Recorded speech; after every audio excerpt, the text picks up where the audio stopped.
My sister-in-law has been making comments about how edgy I am and that I'm a disgrace that must have skeletons in my closet because of it, so my boyfriend surprised her and revealed the skeleton in our closet, and she slapped me. How do I put this? My sister-in-law, 56F, thinks I, 32F, am obnoxious. She is my boyfriend's, 38M, eldest sibling and very protective of her baby and also very religious, so her baby dating pantsuit wearing, neon-colored hair having, bisexual atheist feminist with two moms was a lot for her to take in. Over the 3 years my BF and I have been together, she has only been more vocal about it. It did first start with small snarky comments, but now it's full in-your-face criticism. It got worse when he moved in with me as we aren't married.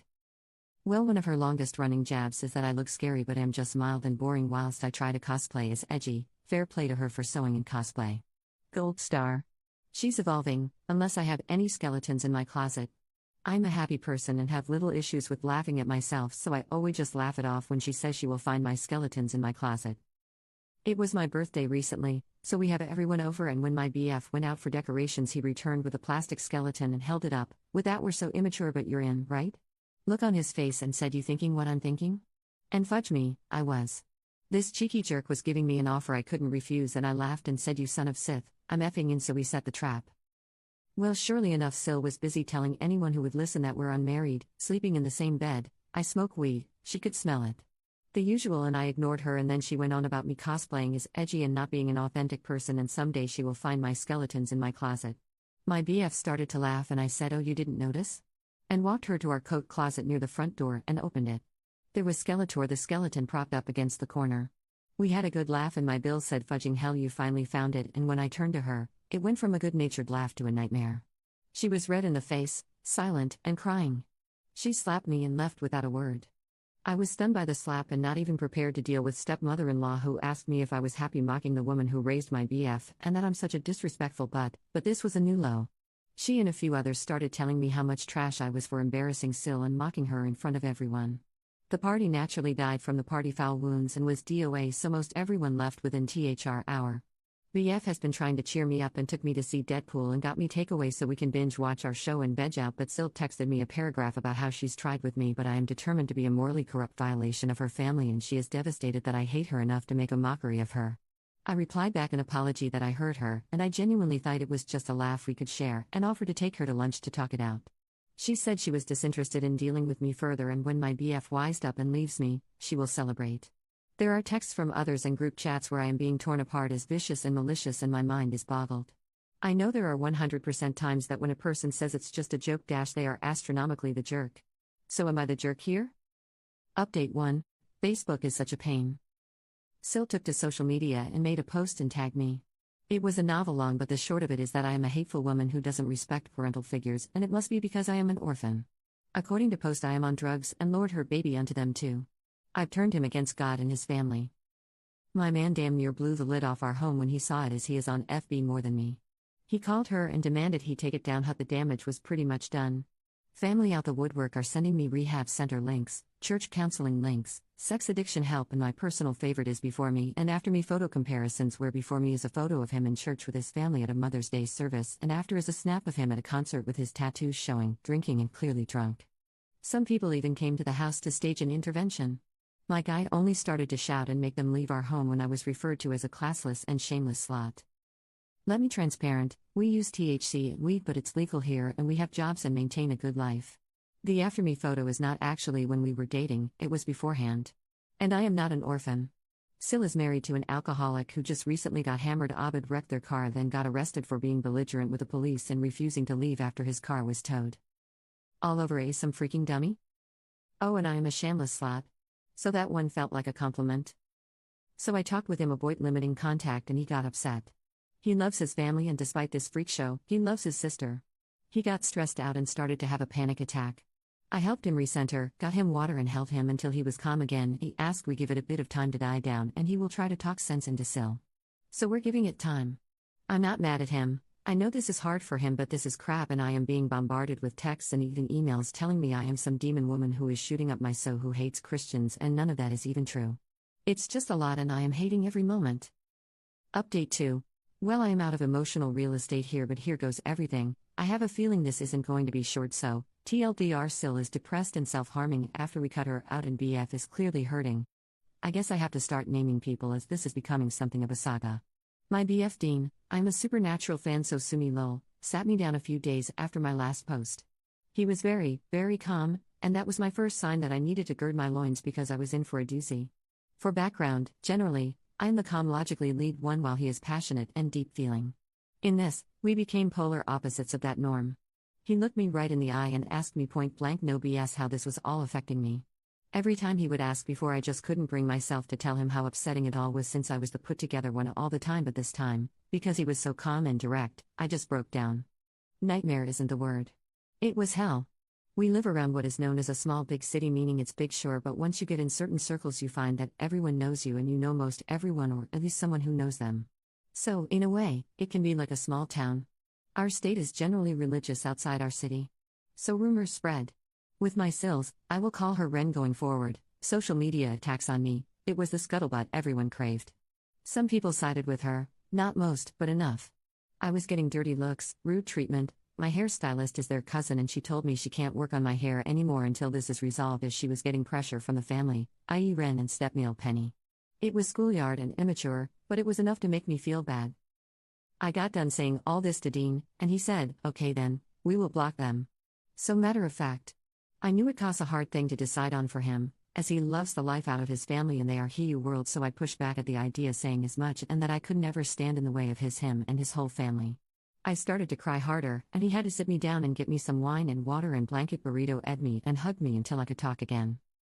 I said I couldn't live with myself knowing I made him choose me over his family, and he said I hadn't made him, they did. We then started talking logistics because he wasn't budging. I was sad the whole time, because I am usually tough and have a don't give a bad attitude, but he is so close to them and I am not overly close with most of my own family. I hated taking something so rare and beautiful away from him, my fault or no. We cut them off. Blocked almost everyone after sending a text what was happening and why. And worse, it was Ren's birthday party the next day. I took my guy to a festival happening in the city so he wouldn't have to think about it, and we were out until 2 or 3 the next morning. When we got home, our neighbor said we had a lot of people coming to knock on our door. 1 or 2 at a time. And a couple then asked our neighbors if we were home. Later, when I was making lunch, the police came by for a wellness check. They said his mother is concerned about him. Him. Not me. Just him. Dean said coldly that his mother is dead, and if his father's wife sent them, he wanted it on record that they were not in touch and he wanted no contact. Penny was at our door by dinner. Some of this was before I got into the room because I was cooking, but Dean told me he heard a knock and thought it was the neighbors and opened without looking. Ren was standing there, eyes red as if she had been crying. She asked to come in and he said no, so she started to cry, loudly, and I heard it and came to see what the fuss was. She had fallen into him sobbing and wailing, asking what she did that was so wrong that he's treating her like this. That he's her baby, and she loves him, but he is so cold and mean to her now and all that BS. I was angry, but I saw his face, he was tearing up and pushed her away, asking her to leave. That's when she saw me. She was sobbing an apology like, I am so sorry if I ever made you feel like you're not family. You won. Please don't take my baby from us. She went on to say if this is about their religion then they won't pray around me and stuff like that, and when she finally stopped rambling I said it was not about their religion. I am atheist, sure, that's my choice. But I don't mind people having faith in something. I actually somewhat envy people who do, as I just don't and probably can't. I told her it was about my treatment from her and others in the family. That I was cast as the villain for almost 3 years and I was prepared to grin and bear our whole natural lives, but then she gets nastier with me with a gossip mill, and above all that, she put hands on me. She had the absolute gumption, gal, to slap me, and the family collectively decided to let that slide. I won't tolerate physical abuse. I had an abusive ex. I won't be accepting that. Ever. Honestly, that was the singular thing that made me realize 2 things: she will never respect or care about me, and more, that I can never respect her ever from that moment on. It all just flooded out me. I never yelled. I was just firm and direct about it. This is what happened. This is the hurt you did, and here are the consequences. She practically collapsed in our home wailing by the time I finished, and she would interject, okay, you hate me, I get it, or I'm sorry. I'm so sorry, and things like that. I asked Dean to get her water, and he did. When he returned and handed her the glass, he said she should drink something, and she shook her head and said that she couldn't. We asked her if she hurt herself getting to the ground, and she just got really calm and wiped her eyes and had this weird frown, tears still streaming down. She told us that she came to apologize, and she apologized, but we've been clear we don't want anything to do with her or the family, and that breaks her heart. She can't eat or drink anymore because life is not worth living knowing Dean hates her. Dean shook his head but said nothing other than don't mistreat yourself like that. That's not fair. Then she just walked through the door and said that I won, he's mine, and to please take care of him for her. The moment the door closed, Dean started to cry. I tried to comfort him, but he pulled away. He said he isn't mad at me or anything, but that was just a lot, and he feels like trash. He told me he knew she was being manipulative, but he almost wanted to take her apology because it's just been so hard, and she will spin this somehow to make us look as callous and hateful as possible, and his father would be ashamed of him. A week goes by, and Dean has cheered up a bit. He apologized to me for crying, to which I said he never has to apologize to me for his feelings or crying or anything like that, and that I am proud of him for being rational in an entirely irrational moment. He is making friends and picking up hobbies where family events would be like instead of Mass and Sunday dinner. He goes to shoot hoops with a community group, he signed up for a patch on the community garden, and he's been taking the time he would usually take to hang out with Penny and help around the house to volunteer at the animal shelter down the way from our home. He came home this past Monday in a bad mood. He was honest that he was upset and would be bad company, so he needed space, so I obliged and went out with a friend. When I came home, he asked me to sit down and said he logged into social media, and a friend messaged him a post that Penny made about Ren asking for prayers. Ren was severely depressed and had quit doing much of anything according to the post, and she was suffering from the heartbreak of her life, but they didn't explain what that was. This friend of Dean's comment if there's anything we can all do, and Penny replied pray and nothing more. Yesterday rolls around and Bill Teddy calls, he's not blocked or cut off because he's been having our backs, to tell us Ren is in the hospital as she tried to take all of her meds at once. She's been asking for Dean. I told him that she's in the hospital, and he can go to her if she wants, and I even will go with him or not depending on what he tells me he needed, but he refused to go. He's been blue ever since, and I'm worried. Ren is practically a mother to him, so I know it's hard. I feel like trash because this is really all because I agreed to some stupid joke to fire back at hers. Normally, I would just say these are manipulation tactics, but to down pills out of spite is some next level commitment to the bit, and I feel like I've really shattered my man's world. I don't know if I need to give him time, or sit him down right now, or up our therapy, or take him on a vacation or what. He's my person. I hurt when he hurts. And we're hurting right now. Sorry this went so long, I guess I had more to say than I thought. Commenter 1. Does anyone else think she might be Dean's bio mom? There is an 18-year age gap between them. Commenter 2. Possible. I was 13 when I learned in an argument my sister was my mother and mom was my grandmother. Fudged me up for 20 years. Update 2. We've endured a lot from his family at this point. From them calling into my job to complain about me, to the police coming by because I am abusing him. I won't make this another War and Peace manuscript by typing all that happened out, but it's been a lot. Dean got a job elsewhere in the state. It's been a roller coaster for him. We talked it out and he accepted. He doesn't want to be near family anymore. Well, that Medusa of a woman found out and Teddy told us she's throwing a fit. So I just knew she would come around soon. I told Dean this and he looked at me and said, "You think so?" And I said, "I know so." So he came home that next day with more skeletons. They are propped up around the porch, in the yard, and next to the garage. They have names. He named them. Boney Stark, Meryl Monroe, Tibia Turner, he's given them backstories. The man has lost his mind, lol. Sure enough, she showed up. We have a ring cam now, so we both got alerts and saw her coming. He got up and said he would take care of it, so I just watched the cam and stayed in bed. He tells her to leave and she demanded to know why he was moving. She was blaming it on me, making it seem like I bullied him into the job and he needs to come to his senses and leave me. He refused. So she slapped him. Twice. Then started to cuss at him, hitting him with her fists, and he backed up and pushed her away. Then she falls and starts to scream that he's hit her and that he's a monster and she's calling for help. She woke up the whole neighborhood with her BS. Dean was doing his best to stay calm but opened the door and told me to call the police.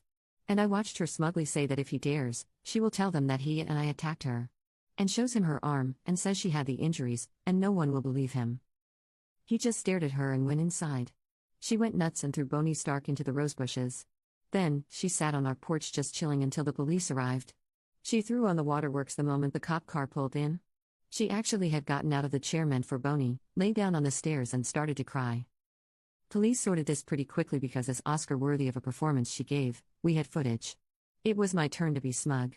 I cast it on our large TV for all to see. She cussed me out saying I was a batch and a loser, a harpy who charmed her baby and lunged for me.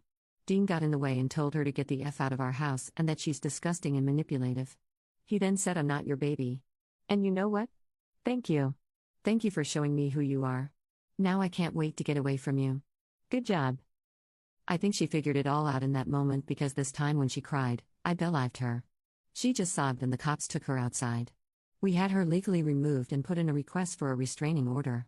We currently have a temporary one for the case to be reviewed, but it expires after we move, so now we are just being careful about our information. Dean was really sad the first few days but now is excited. He keeps talking about the city we are moving to. It's very fun, odd, and has a lot of live music and events. I know he will mourn it once it catches up with him, and he's keeping busy to not think about it too much, but it is good to see him smile. I miss that. The family tried harassing us, but he would forward the footage and tell them if they don't want him to go fully NC to cut it out and keep her under control. Sometimes it makes him cry and other times it just makes him mad. I've asked if he wanted me to take over some of this and he says no. He just wants us to ride this out, pack up, and get settled in the city. Oh, and the skeletons are coming with us. Update 3. Turns out when you threaten to go no contact and follow through, tunes change. Sil can't contact us due to a restraining order, so she tried to lean on other members of the family. No one really buckled under that pressure aside from a stray mishap here or there, but we would be quick to block. Dean has been very protective since everything happened and we've since moved, and yes, we brought the skeletons and we have more now. It was fine all until Smeel contacted me directly asking me not to talk to Dean yet, but she is worried this has gone on too long. Sil had thought herself pregnant back in July, but it turned out not to be the case. But since then she has been insistent she is having a baby with Smeel and some other members of the family. Dean and I were not aware of this. Sil then, according to Smeel, accidentally called Dean her son in front of the extended family after we moved. This has put it in her head that this might be possible. I don't know quite what to do. I haven't told Dean about this yet because it's ridiculous and sounds too much like a soap opera or something. And he's finally in a good place and staying no contact. We are closer to my family, not related but the closest I've got to family really, and we've had a full social calendar since we've moved. I told a friend about this and she says I have to talk to Dean about this so he's not blindsided later, and I would normally agree, but I hate that this woman has been on our minds so much of the time all the time and don't want her to continue to ruin what we have. I'm going myself the weekend to figure out if I will tell him or not. In the meantime, I got him a new skeleton named Manfred from his favorite video game, hopefully to keep things light. Update 4. So Dean and I have moved. I started a new job here and Dean's been thriving in his. Since my last post it's been pretty quiet. I told Dean about the weird slip-up his sister said calling him her son. He didn't really react at all at first. About a month later, as we are moving, he packs our files and important documents and he went through them. He asked me if I thought it was possible and I just said I didn't really know. We made the conclusion over time that it could be true and it could simply not be true. By either way, the woman he calls his mother remains just that and he keeps her memory. Whatever his sister is biologically doesn't matter. He's cut off most of his family, and we've started to build a life here in our new city. Teddy visits sometimes, but it's mostly just me and Dean. We recently got engaged after we adopted a dog and he joked that now that we have a child, I should make an honest man out of him. It's a lot happening, but after we had our fun with skeletons at our new place, we literally dressed them for every odd holiday or legit holiday, doesn't matter to us, and added some wolf name tags and costumes. It's safe to say this is just tradition now. Last month, Teddy told us that Dean's sister punched their stepmother in the face. We don't know why, but we do know charges are being pressed. I guess it's good we got away when we did. So I guess this is my last update. Thanks for letting me vent about this insanity. Send me any ideas you have for skeleton names. We have more in the basement but don't have names for them.